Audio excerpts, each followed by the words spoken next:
Good afternoon and welcome to the public hearing on the proposed fiscal year 2026 St. Louis Annual Operating Plan.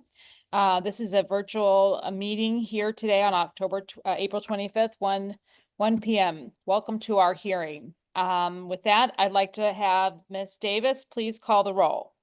Mayor Spencer, Present. Comptroller Behringer, Present. President Green. Present. We have a quorum.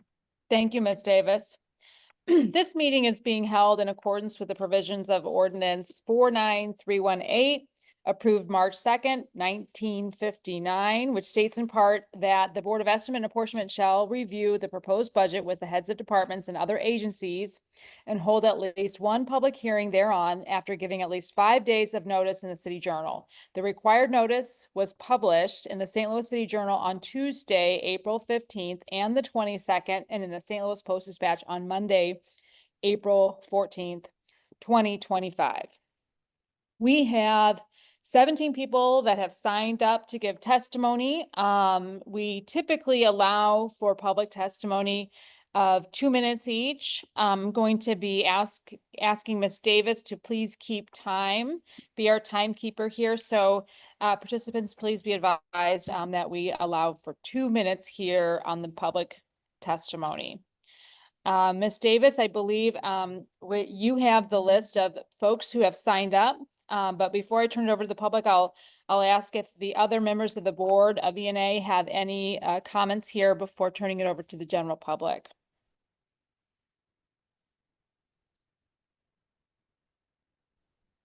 Madam Mayor, the only comment I have is I look forward to hearing from the public. Thank you, Madam Comptroller. Madam President. Likewise, just want to welcome everybody to the Board of Estimate and Apportionment, and thank you for taking time out of your Friday to spend it with us today, and looking forward to hearing all the comments. Thank you. And I'll just add to that, public testimony is such an important part of the budget process. For folks who take the time to come out and share their thoughts with us, it really does make a difference in our decision-making process. Thank you for taking the time to do that, and we look forward to hearing comments here. I will preface and say that the budget was prepared in large part before we were sworn in, and so we have a great deal of gratitude to the work of Mr. Paul Payne and the budget office for putting this together for us for our review, and we look forward to hearing from the public on the proposed budget here this year.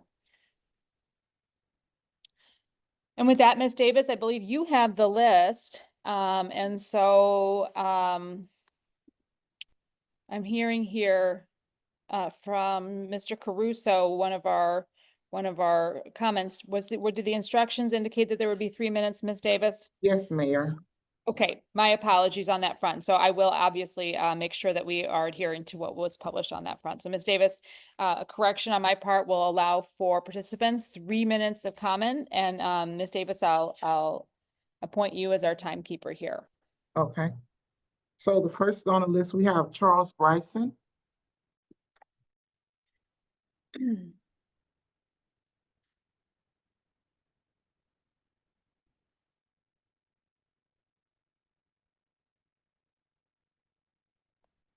And you can begin.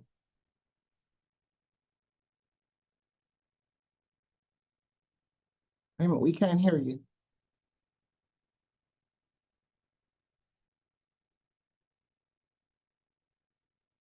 Can you hear me now? Yes. All right.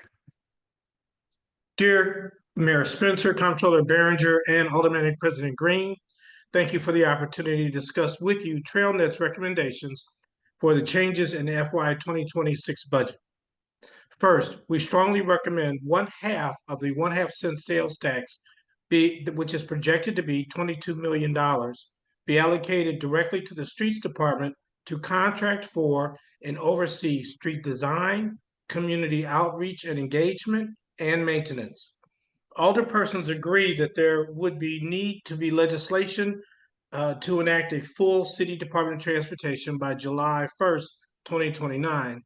However, making this budgetary change and requiring the necessary legislation would be keeping with those thoughts. The current system depends on people, alders, who have limited knowledge of street design and safety to determine where critical transportation infrastructure funds should be spent. Second, we strongly recommend allocating the entirety of funds that support any sidewalk repair or replacement be allocated to the streets department. The current system of sidewalk repair and replacement should be overseen by one city department, as there are areas of the city that do not have safe or any sidewalks. TrailNet did a walk audit of the sidewalks in the Greaterville neighborhoods and found many places where the sidewalks were crumbling or non-existent.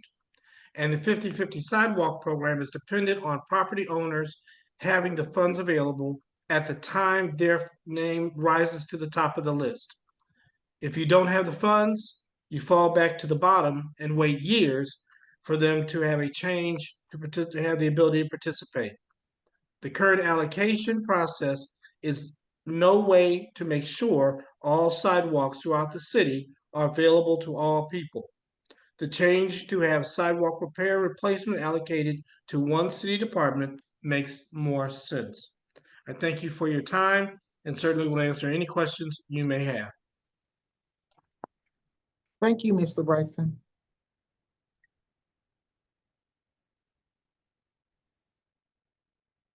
Next, we have Jerry Connelly. Can you please turn on your camera?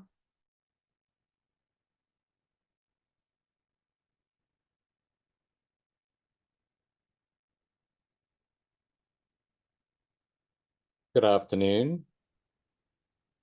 Good afternoon. Can you hear me okay? Yes, Very good, thank you.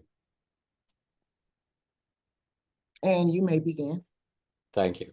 Honorable members of the Board of E&A, thanks for the opportunity to speak today.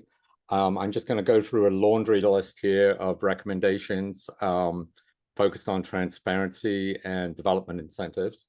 The first is the city sunshine portal is still malfunctioning. It only works for submitting requests and obtaining records. One is unable to view any requests and records obtained by other people, which is how the platform operated, I believe, for about the first 3 or 4 years. So it hasn't been working properly for about 18 months. So I urge you to get that rectified. Want to focus on Ordinance 71620, which were the incentive reforms passed 2 years ago. There have been a couple of updates to those, but I believe that further updates are needed. First of which is there being a penalty for non-compliance with the provisions, and particularly this applies to SLDC. I think there have been a number of larger projects for which the procedure for notification to St. Louis Public Schools has not been complied with. And the annual report that was specified, so far we've only had one annual report, and that needs to be delivered in a timely fashion. It was very late this past year. I think we also need to broaden the definition of the decision-making bodies that are specified in the ordinance. It's a little bit like whack-a-mole with development incentives. As soon as the city puts on some kind of limitation, whether that's reducing 100% abatement to 90% or 90 to 75, the lobbyists and lawyers and developers go out and find a workaround. And one of those workarounds is the sales tax exemption on materials. Even though it doesn't impact the city budget heavily, it's still a benefit to the developer. Just this week, there was an initial approval for Delmar Divine to get a sales tax exemption on materials. That's equivalent to about a savings of $900,000 to the developer. That tax abatement was originally approved 6 years ago. It's a 15-year tax abatement. I believe the abatement should be revisited on a periodic basis, and that the awarding of a subsequent incentive that wasn't included originally should impact the tax abatement. That should be scaled back to reflect the saving to the developer. SLDC recently had a couple of projects that they were peripherally involved with where they didn't present to the Board of Aldermen, but they were asked to do a financial analysis. I sent in sunshine requests in this regards, the Anheuser-Busch project and the Anders CPA project downtown. And I Thank you, finally, Mr. after Connelly. 3 to That's- 6 weeks, I'm sorry, Mr. Connelly, that's your time. okay, well, I just urge you to have applications on file for incentives, because neither of those projects had an application to the city. Okay, thank you. Next, we have Abby Leonard. Hello, my name is can you all hear me? Yes, you can Perfect. begin. Thank you. My name is Abby Leonard. I'm a social worker at Legal Services of Eastern Missouri here in St. Louis and also a resident of the 7th Ward. I work in LSEM's housing and consumer law units where we assist and represent low-income families and individuals facing housing instability, eviction, loss of housing assistance, poor living conditions, and other crises. Based on my work with hundreds of clients over the last 3 years, I can affirm how difficult it is for tenants to find safe and affordable housing in the city, especially when they're searching for housing due to already existing housing insecurity and financial instability. So much of my job is assisting tenants in securing new housing, often after their homes are condemned and they're left with nowhere to go. Occasionally, some can temporarily stay with family or friends, pay for a few nights at an extended stay hotel, or enter into the shelter system. But more often, our clients really have nowhere to go. And once they can no longer enter their homes, they usually have to leave one dangerously unstable situation just to enter right into another. Most of my clients have no one to stay with, no funds for a hotel, and there's often no shelter availability. The National Low-Income Housing Coalition's 2023 Housing First research demonstrates that families lacking stable housing are less likely to thrive in other poverty-related challenges that they're facing. So, for example, a family without a consistent mailing address can't receive their SNAP benefits to help with food insecurity. So what I want to talk about here is how the Impacted Tenants Fund really acts as a safety net for these families. When housing situations have, in some cases, quite literally fallen through, this fund prevents St. Louisans from utter homelessness.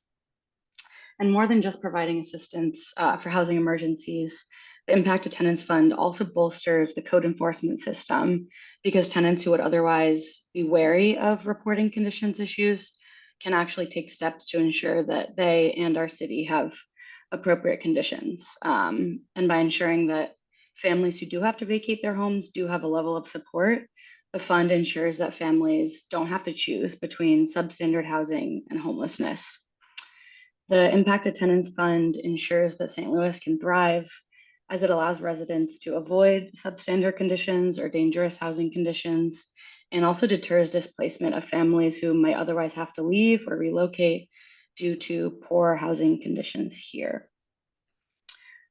In my experience at Legal Services as a social worker, we see lots of recently displaced St. Louis families struggle to access stable housing and greatly lacking financial stability after being removed from their homes. The Impacted Tenants Fund would help keep St. Louisans safely housed, and I'm here to ask you for full or even increased funding of the fund to provide it. Thank you. Thank you. Next, we have Brian Egan.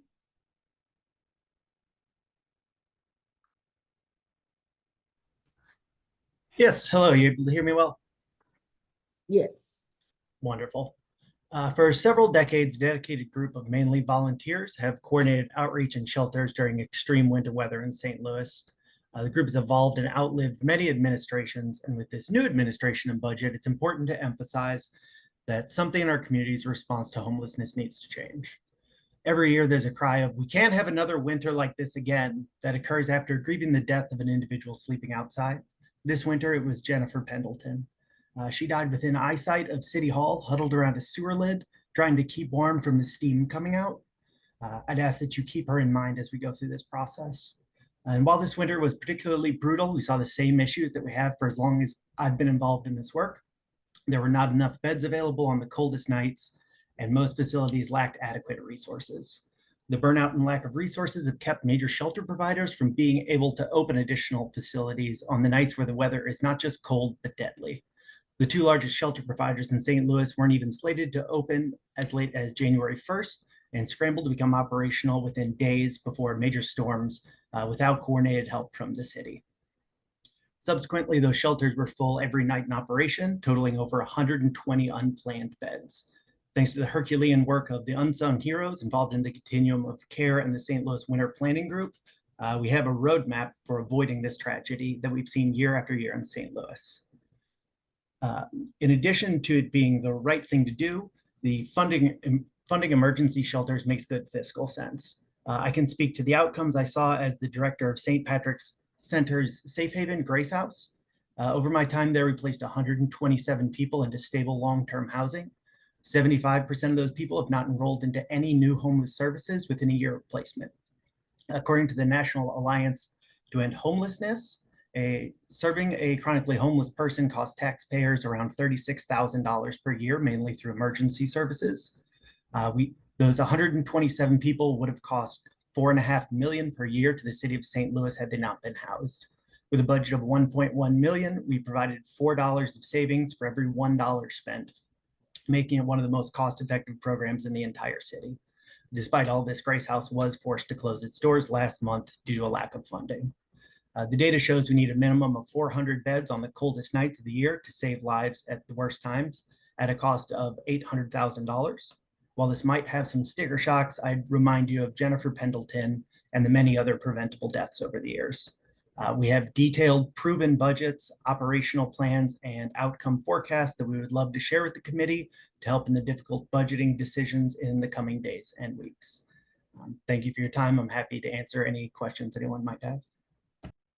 Thank you, Mr. Egan. Next, we have Rachel Herertado.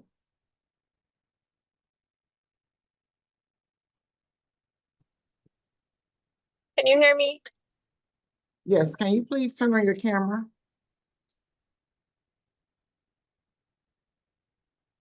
Can you see me Thank okay? you. All right. My name is Rachel Herertado. I live in the 7th Ward, and I'm giving testimony today to lift up the demands of the People's Plan to house the people of St. Louis City. First of all, we want to see increased funding to fully fund the Right to Counsel program. The current program does not come close to meeting the need for the number of St. Louisans facing evictions that the program has seen since it started. Eviction is a preventable event that wreaks devastation on low-income St. Louisans every day and can throw a person's or family's life off course for many years. In our city, Black women, particularly Black mothers, are more likely to be evicted than anyone else. This program is about housing, certainly, but increasing its positive impacts on our community would be a win for those of you who cared to or claim to champion racial justice, maternal health and wellness, stability for children, and more. This program is worth the front-end investment. In cities with other Right to Counsel programs, they've shown that legal defense for tenants prevents anywhere from 49 to 93% of evictions and saves the cities tens of millions of dollars each in court and eviction-related expenses. The benefits are indisputable, but the current program here does not meet anywhere the need for eviction legal defense in St. Louis as the program operates today. The only two attorneys who provide legal defense are overwhelmed with cases and have to shut down the intake line early in the week each week. I urge each of the board members here to spend just one morning in housing court. I did so recently and watched over 40 people without attorneys representing them get issued default judgments and lose their homes, all in under 1 hour. And this is the reality we see every single week. This program has to be permanently, fully, and sustainably funded, meaning that you all ensure the program is funded out of the city's general fund and that it won't die if a hostile federal government suddenly erases its funding stream. Secondly, increased funding to the Impacted Tenants Fund. The current allocation of $100,000 is not anywhere near the cost of what is needed to support tenants who are displaced when the city condemns unlivable properties. People know that they cannot turn to our city government for help when they face harmful or dangerous living conditions for fear of being displaced. The current pattern of both individual homes and large complexes of affordable units deteriorating will continue. And when they go offline, time and time again, we see what happens. the home is condemned and people are immediately displaced, almost always folks who are elders, disabled, and on fixed incomes and have no options for immediately available, affordable places to go. Third, fund unhoused outreach support, including funding for city-run shelter access points during inclement weather. Winter outreach in St. Louis is a sheer testament to the power of people who organize, but our city Department of Human Services should not have to rely on volunteer support to prop up infrastructure to save the lives of our unhoused neighbors during freezing weather. And that's exactly what has happened year after year. It's time for the city to make unhoused support a priority, including funding for winter outreach, and ensure that these support services are funded outside of unpredictable and totally disappearing federal HUD funds. Thank you. Thank you. Next, we have Sarah Watkins. Can you please turn your camera on? There you go. You may begin. Good afternoon. My name is Sarah Watkins. I'm a 7th Ward resident and I organize tenants with Tenants Transforming Greater St. Louis. And I'm here to urge the city of St. Louis to invest in the basic services that protect and house its people, especially working class, low income, and poor families who are bearing the brunt of disinvestment and displacement and who are struggling under policies that don't prioritize their survival. Recently, the mayor called the Right to Counsel program a waste of money. There's actually nothing wasteful about protecting families from eviction. And since Legal Services of Eastern Missouri has launched this program, demand has far outpaced the funding. And we know this program keeps people housed, stabilizes neighborhoods, prevents homelessness, and saves residents money. If the city can spend over $200 million a year on policing, it can afford to keep people housed and level the playing field between tenants, landlords, and the courts. We also need a real increase to the Impacted Tenants Fund. The current $100,000 allocation is nowhere near enough to meet the need. Tenants do not create code violations, landlords do. The city should be accountable to the people that are displaced through condemnations, and that is a basic city service. Also, President Green stated she would do her best to increase this fund to $500K when this bill passed, and we hope to see that through. We're also calling for funding for unhoused outreach and shelter across access points. Right now, the city spends zero general revenue on homelessness, only grants. So that means there's no consistent, reliable city-run support for people on the streets. Bring back the warming bus, fund city-run access points, especially in extreme weather, and stop offloading the city's responsibility onto volunteers and nonprofits. We must also increase the Affordable Housing Trust Fund, especially in neighborhood stabilization, transitional housing, and homeless prevention. These programs prevent crisis, and that's exactly what families need, a pathway to stability, safety, and long-term housing in their communities. These are core responsibilities of a city that values its residents, protecting people from eviction, supporting those displaced, and responding to homelessness with care. That's the work of a city government that served its people. Right now, nearly half of our budget goes to police while life-saving services are left behind. And with a new mayor and a new comptroller, we have a chance to do better. Invest in these basic services, invest in housing, and prioritize people. Thank you.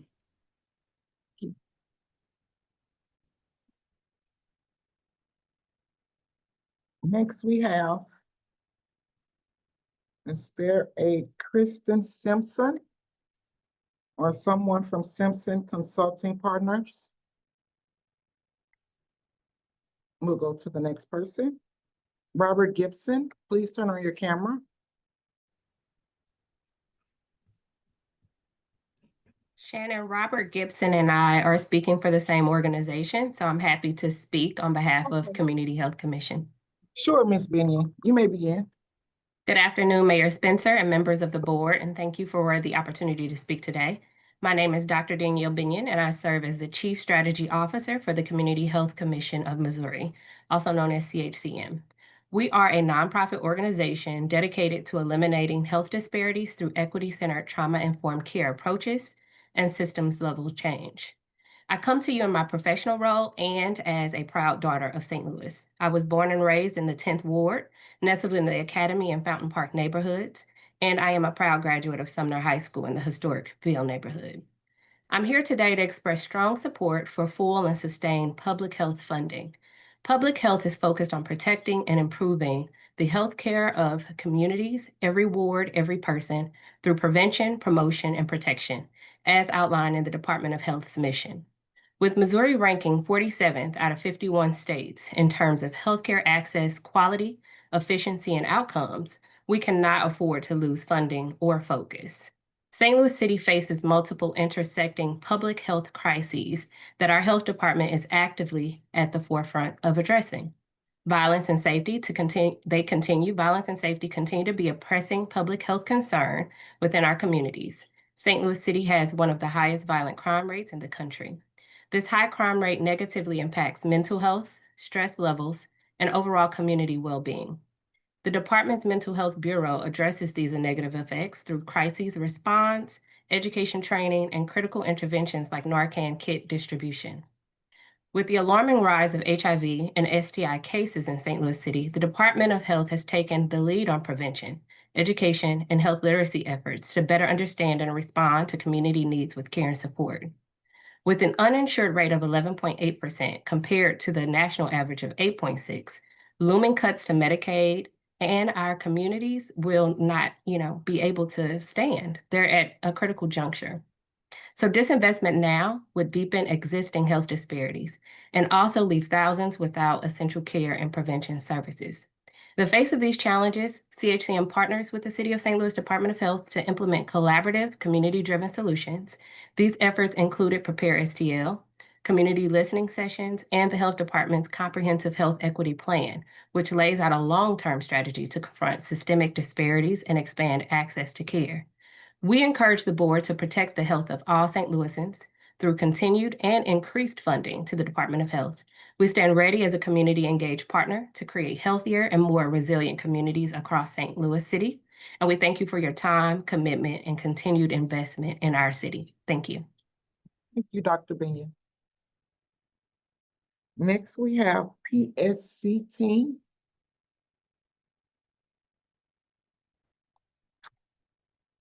Good afternoon. You may begin. Good afternoon. Yeah, thank you to the board, and I'd like to thank the other speakers as well. I am with the St. Louis Palestine Solidarity Committee. Sorry, let me start over. I'm with the St. Louis Palestine Solidarity Committee's Not Another Nickel campaign, a wide coalition of organizations fighting for a life-affirming economy for our city. Our campaign demands that our city stop making contracts with and granting tax abatements to companies complicit in war crimes and in environmental destruction at home and abroad. We must invest our resources, as the other speakers have been saying, in housing, education, and healthcare rather than the war economy. We come to you because of your role in approving contracts made between the city and corporations like Boeing and Israel Chemicals Limited, both complicit in international war crimes and environmental destruction. We see our city's relationship with these companies as morally wrong and fiscally unstable. On August 16th, 2023, this committee approved a board bill authorizing the execution of ground lease and development agreement for Brownlee and Northern Tract Phase 1 and 2 at St. Louis International Airport with Boeing. Through this decision, Boeing can use our land to develop its lethal weapons used by Israel to kill innocent civilians in Gaza. According to the findings of No Significant Impact Report, Boeing admits to using our land, and I quote, in support of defense, aircraft assembly, and testing operations. Boeing has an extensive history of environmental destruction and racism in our city. In 2023, Boeing spilled 1,000 gallons of toxic wastewater that probably made its way into Coldwater Creek, according to the EPA. Like Boeing, ICL, Israel Chemicals Limited, has deadly history of producing poisonous gas, white phosphorus, which kills and harms civilians in Lebanon and Gaza. Use of this substance in civilian populated areas is a violation of international law. As recently as 2023, ICL faced a class action lawsuit due to wastewater leakage. They have a record of pesticide violations, workplace safety and health violations, violation to Emergency Planning and Community Right to Know Act, and railroad safety violation. These companies are also very bad fiscal investments, as Boeing has announced massive company-wide layoffs and has a multi-million-dollar long-term debt. There is a precedent for what we're doing and demanding. In 2013, residents of St. Louis demanded that Veolia, a company complicit in Israeli apartheid and environmental harm, leave our city. fellow St. Louisans came before this very board to make a similar demand, and Veolia withdrew their bid for contract. So our demand today is no further contracts between the city of St. Louis and corporations complicit in violation of human rights and environmental harm. And let us use our resources to meet the most basic and essential needs of St. Louisans. So again, I want to thank the other speakers for highlighting the shortcomings of the city in meeting, again, these basic and critical needs. Thank you. Thank you. Next, we have Sheriff Alfred Montgomery. Can you please turn on your camera? Thank you. Hello. You may begin. Hey, everyone. Just want to give you guys an update on an overview of the new administration. We pretty much came into this administration, it was outdated. We're trying to build this sheriff's office from the ground up. The equipment that we currently use right now is outdated. We have computers here from 2009. Some of them have expired, and some of them are on the last ledge here. So the previous administration didn't really keep up with any records or use any of the updated equipment to run the sheriff's office. So we're a little behind when it comes to updated equipment that we're using. Also, our deputies are short on less lethal weapons that we use on our day-to-day duties. That includes tasers and mace. That it's a requirement that we need to use in order to fulfill our duties. I discovered when coming into office that our sheriff deputies and outside services were utilizing their own vehicles. It's a concern for me because it creates a significant liability for the city of St. Louis, and also poor record keeping when it comes to mileages. Our office furniture, I gotta say, it's about 30 years old. We have used desks that we're using, chairs it's just not working. They break down. We got furniture here in this office that we can't even utilize. It looks like, and to be honest, it looks like hand-me-downs. The computers and radios itself, our radios that we utilize, I gotta say, to renew that every year is close to about $100,000 a year. We don't have enough in our budget to upkeep that as well. Just yesterday, we discovered that we have 4 X-ray machines in the courts. That's on the last ledge. And 1 building that were completely down yesterday. And it costs a significant amount of money to bring in technicians to even repair those machines. So with that being said, we need some help down here in the sheriff's office. We're outdated. We're trying to build this office from the ground up, and we have limited funds to do so. Thank you, Sheriff Montgomery. Thank you. Next, we have Ray Kennedy. Good afternoon. Good afternoon. Hi, my name is Ray Kennedy. I am actually a current county resident. I just moved at the beginning of the year, but I am a former resident of the 8th Ward, and I'm testifying today on behalf of my professional role as a social worker. I work for a Housing and Human Services organization in the 8th Ward as well. And so I regularly work every day in the housing and homelessness space. I do want to advocate today for our city to invest more in those areas. As this new mayor's administration is coming in and promising to improve city services and invest in city services, we need to remember that services aren't just about fixing potholes and improving trash pickup. It's also about services for our unhoused and for the 55% of the city that are renters. What that looks like. First, I want to appreciate the sheriff for doing his civic duty and doing testimony as well. But when the Department of Human Services is receiving $0 from the general fund, and the sheriff's department is in fact receiving dollars from our general fund, maybe we don't need to invest additional dollars in a department whose sole job is to enforce evictions and transport prisoners. Instead, maybe we should be using some money to make sure that there is a city-funded warming bus. Last year, we had a horrific winter. There was no city-funded warming bus. We know that the only two ways to access shelter in the winters are through the warming bus and through 211, which has a less than 10% efficacy rate when it comes to actually placing callers into shelters. So we need the city warming bus back. We need more city shelters to actually be able to shelter people in these hostile winters. We need the city to fund warming centers that are not going to close during inclement weather. Then we also need to talk about the Impacted Tenants Fund, because we know that there are thousands of renters in the city that are living in substandard housing and have no way to repair their homes because they are not homeowners. They also have no way of rehousing themselves if the place that they are living gets condemned. I literally was working with somebody this week trying to get him security deposit assistance, and just to find out that the place he was trying to move into was condemned, and now this family has to entirely start their housing search from zero.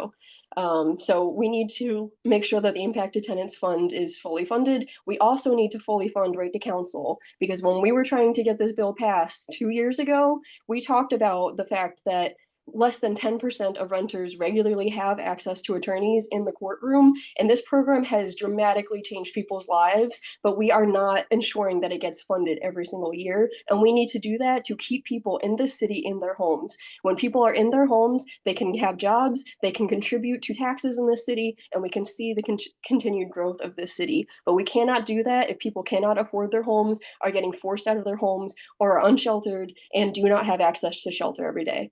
Thank you. Thank you, Ms. Kennedy. Next, we have Ryan Barker.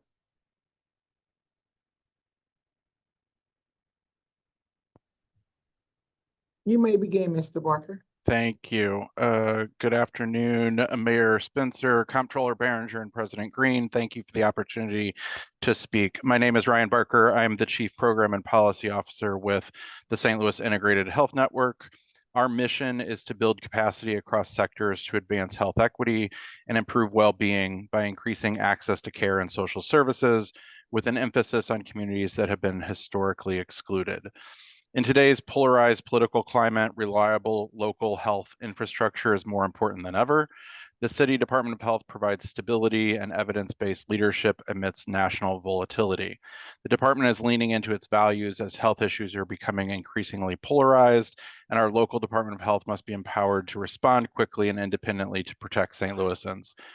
The department leads core services such as infectious disease control, maternal and child health, STI and HIV prevention, opioid response, and food safety. Public health isn't optional. These services are the frontline defense for our communities, especially those who are historically underserved.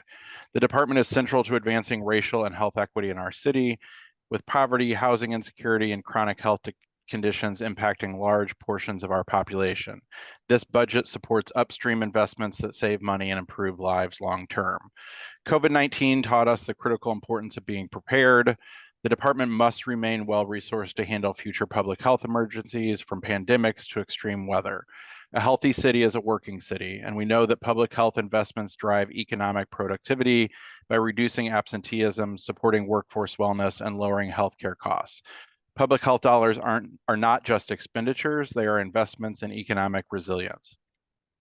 With increasing rollbacks, terminations, restrictions, and executive orders at the federal level on issues like racial equity, COVID, reproductive health, and LGBT health, it's vital that our community has a Department of Health that can act in alignment with St. Louis values and protect vulnerable populations. The department works daily to build trust with neighborhoods, engage residents, and ensure services meet people where they are. IHN supports fully funding the Department of Health. Additionally, we would like to express our gratitude and support for other departments that have been critical in supporting IHN and our federally qualified health centers here in the city. During the height of COVID-19, there was a disproportionate impact on Black residents in the city, and if not for the city of St. Louis and American Rescue Plan Act funding, it is likely that our health centers would not have been able to sustain during the impact of the pandemic. We're incredibly grateful to the Department of Health for providing $1.5 million in resources to ensure that uninsured residents in the city could be tested, vaccinated, and treated for COVID-19. We're also extremely grateful to the Affordable Housing Commission for providing $1 million in ARPA funds to help almost 10,000 of our residents navigate and renew or acquire for the first time Medicaid coverage, which is an essential part of remaining healthy. Thank you, Mr. Barker. Thank you. Thank you. Next, we have Sean Caruso. Can you hear me? Yes, All right. you may begin. Thank you for the opportunity to speak about the importance of the right to counsel funding from the city. 3 minutes is not near enough time to speak about this funding, so Ms. Berenger, I'm going to have to talk fast. My name is Sean Caruso. I'm a senior attorney in the housing program at Legal Services of Eastern Missouri. I'm one of the 2.5 attorneys funded under Right to Counsel. In order to discuss the necessity of an eviction defense fund, I think it's necessary to understand the eviction process. Virtually all evictions cases take place in 2 courtrooms just down the road from you. The majority of these cases are filed by bulk filing attorneys. These attorneys have special privileges that allow them to file eviction cases en masse. They file hundreds of cases against our residents each week. And with this many filings, errors are commonplace. And without counsel like myself, often overlooked. If a tenant misses court, they automatically lose their case. If they make it to court, the other side pressures them into signing a consent judgment, waiving their opportunity to be heard at trial and signing away their right to live in their own home. Realistically, most tenants lose their eviction case before even getting to speak to the judge. If they do make it to trial, but they are not savvy enough litigant to know to plead defenses beforehand, they can be prohibited from raising their defense or making statements like, "Your Honor, I know I'm behind on rent, but it's because I had to pay for a hotel when me and my baby had no heat for 4 weeks in December." If they properly plead defenses, they may still fail to introduce their evidence because of evidence rules like hearsay objections. The deck is absolutely stacked against unrepresented tenants, and with the process functioning like an assembly line for eviction, it's no wonder our shelters are full. Tough times are here for many of our residents, and tougher times are coming. To date, this funding has helped us assist 721 city residents.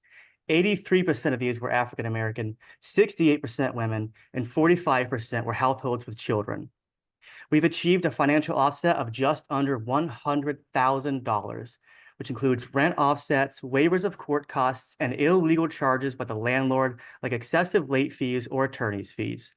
With more resources, we could obviously expand that impact. But here's why I think an eviction defense fund like Right to Counsel is vital to any major city. The reason that there are so many vehicles with expired tags, and the reason landlords charge excessive rent and illegal fees while providing substandard housing is the same. They think they can get away with it. Just this morning, I had a case with a landlord that had no occupancy permit. He had received building division letters, but he was still demanding rent for his condemned unit because he thought he could get away with it. And he has in the past. Funding for eviction defense attorneys puts bad landlord practices under a microscope and helps set the standard for a decent, safe rental housing market, which directly impacts the ability of our citizens to maintain the health and safety of their families and contribute positively to our society. Thank you. Thank you, Mr. Caruso.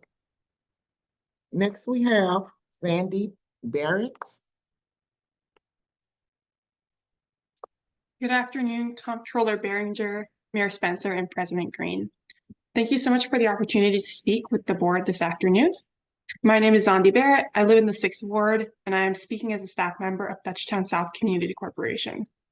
We are a community development corporation that serves the neighbors of Dutchtown, Green Villa, Mount Pleasant, and Groveway Park, and we are a member of the St. Louis People's Plan Coalition. As an affordable housing provider and neighborhood resource, we get many calls and drop-in visits to our office about folks looking for affordable housing or folks facing down eviction or poorly maintained properties. This is by far the #1 drop-in visit or call we get to our office. This afternoon, we asked the Board of E&A to consider increasing funding in 4 key areas of the budget. #1 is to substantially increase funding to the Affordable Housing Commission especially within the neighborhood stabilization bucket. This is an essential tool for funding a full spectrum of housing resources from workforce to transitional to emergency housing. Partners of ours that are funded under the neighborhood stabilization bucket specifically, such as the Neighborhood Vacancy Initiative, are vital to ensuring that vacant properties in our neighborhoods are transformed into vibrant, affordable housing. They ensure that when we have absentee landlords in our neighborhoods, we can turn these properties over to the hands of responsible, affordable housing providers.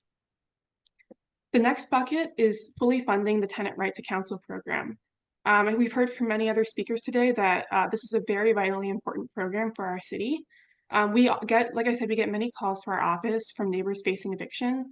And we want to know that when we are transferring these people that call our office to our partners, that our partners have the funding they need to be able to support our neighbors. The third bucket is to increase funding to the Impacted Tenants Fund, so that when the many properties in our neighborhoods that are not fit for human habitation are condemned, that the folks who live there have a place to go and that they land safely in our city and are not displaced from our neighborhoods. Finally, we would like the city to increase funding for city-run shelter access points, such as the city-run warming bus. We know that when we don't have this, we have many more unhoused neighbors who don't have access to shelter resources in our city. And we need to support our unhoused neighbors moving forward. Housing is clearly a huge need in our neighborhoods and in our city, and funding this full spectrum of housing support is vital to ensure that St. Louisans can live in safe, healthy, and affordable homes. Thank you for your time. Thank you, Ms. Barrett. Last, we have Chris Wilcox, last but not least. Thank you. Good afternoon, Board of Estimate and Apportionment. Thank you for giving me the opportunity to speak. My name is Chris Wilcox. I live in the downtown West neighborhood in the 14th Ward. We need the St. Louis budget to reflect the needs of its residents and stop spending so much on violent oppression for families both in this city and for families in Palestine. Particularly when so much of it is spent on what the International Court of Justice has ruled as a plausible genocide fit for subject to prosecution due to its financial relationship with Boeing and Israel Chemical Limited. Boeing manufactured GBU-39 shells have been documented to have been used to kill civilians in both the refugee camp in Rafah, as well as a school operated by the United Nations Relief Works Agency. Israel Chemical Limited is alleged to build materials for white phosphorus shells, which are a chemical weapon that is banned under international law and a war crime to use. I also echo my fellow comrades from the People's Plan about funding critical housing and services. I'm curious to what money could possibly be wasted for the tenant right to counsel when so little has been given in the first place. It's been delayed in its limitation according to its stated benchmarks, and the ordinance that we worked so hard to pass is not a suggestion. It needs to be fully funded. The Human Services Department also needs to not be totally dependent on federal funds anymore, as it was in the last year, especially given federal government that is not likely to release federal funds as easily, if you could call it that, as before. Finally, we're seeing the police budget jump to up to 29% of general revenue.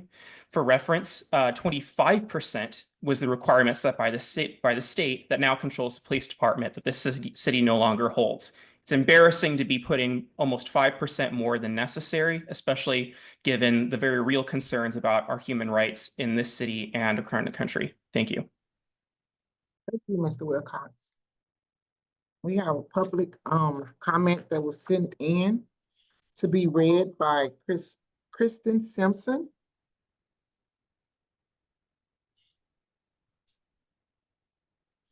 Ms. Davis, would you be able to read that for us?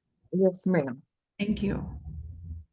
Dear members of the Board of Estimate and Apportionment, for advocacy purposes, we write to express strong support for the St. Louis Department of Health and to urge prioritized strategic funding in the fiscal year 26 city budget. The Department of Health currently receives just over 2% of the total city budget, despite shouldering responsibility for some of the city's most critical public health functions. With looming federal funding cuts to essential services, it is more important than ever to strategically repurpose Department of Health vacancies, currently unfilled but funded positions, and allocate resources to preserve and grow the programs that serve our most vulnerable residents.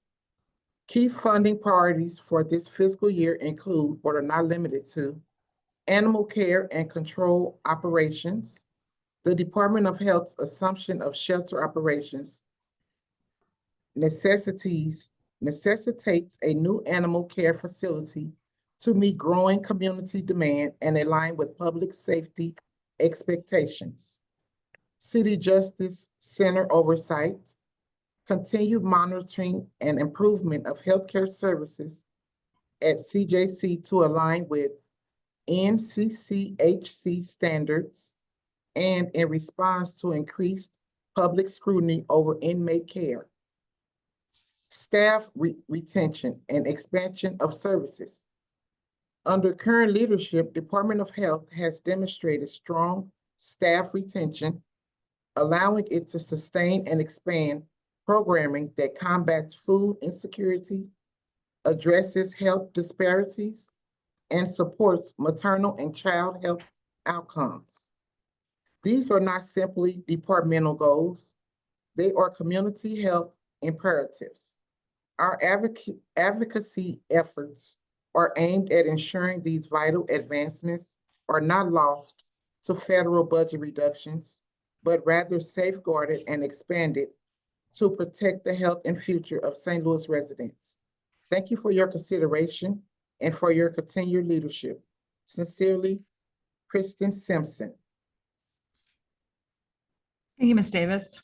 You're welcome, Mayor. I believe that concludes our list of public speakers. Yes, ma'am. Thank you for walking us through that. Today we heard from at least a dozen folks on so many issues, a lot about incentives, some issues related to transparency with regards to our incentive reports and other things.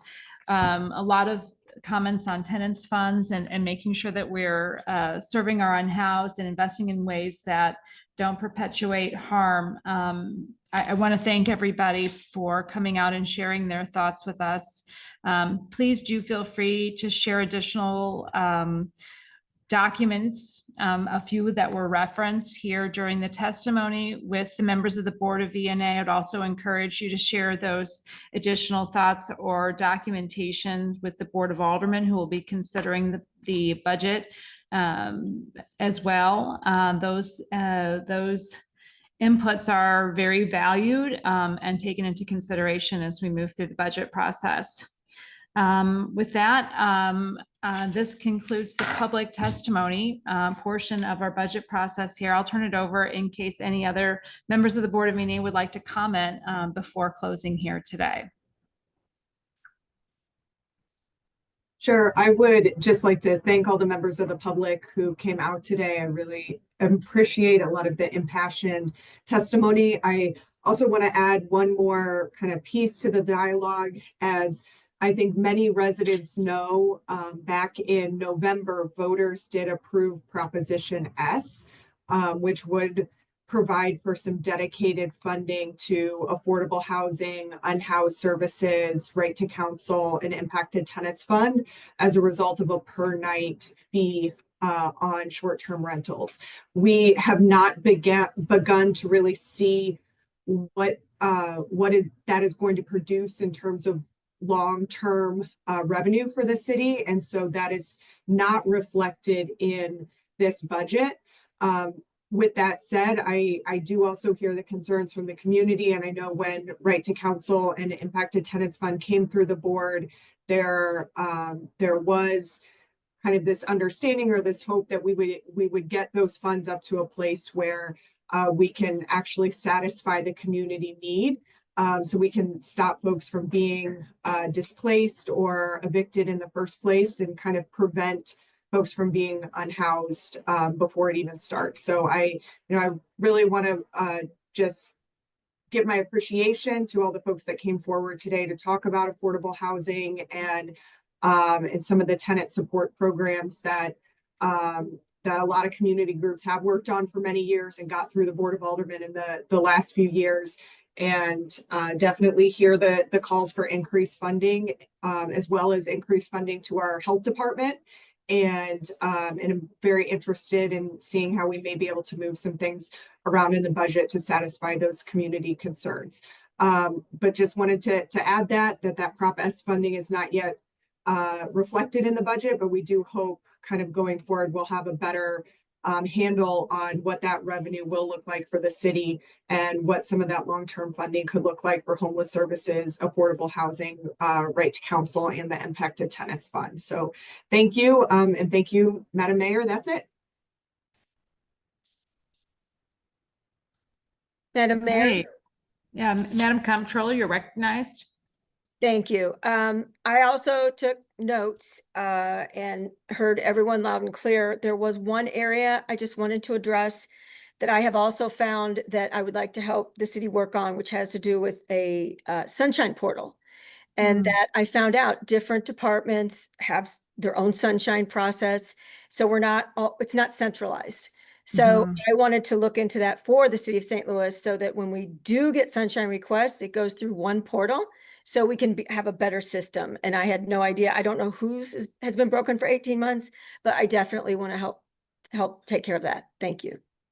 Thank you, Madam Comptroller. That's on my list to get to the bottom of as well, so we can work on that together. Again, echoing the gratitude for all who came out today to share your thoughts, and we'll continue to share thoughts as we move through this budget process. And with that, I believe we have gotten through all items of business today. And so I will accept a motion to adjourn. So moved. Ms. Davis, do we need to take a roll call on that, or can we accept? Or a voice vote is fine. Any vote. So, I'll take a motion. We have a motion and a second. And so hearing that makes up the majority of us, I'll consider the meeting adjourned.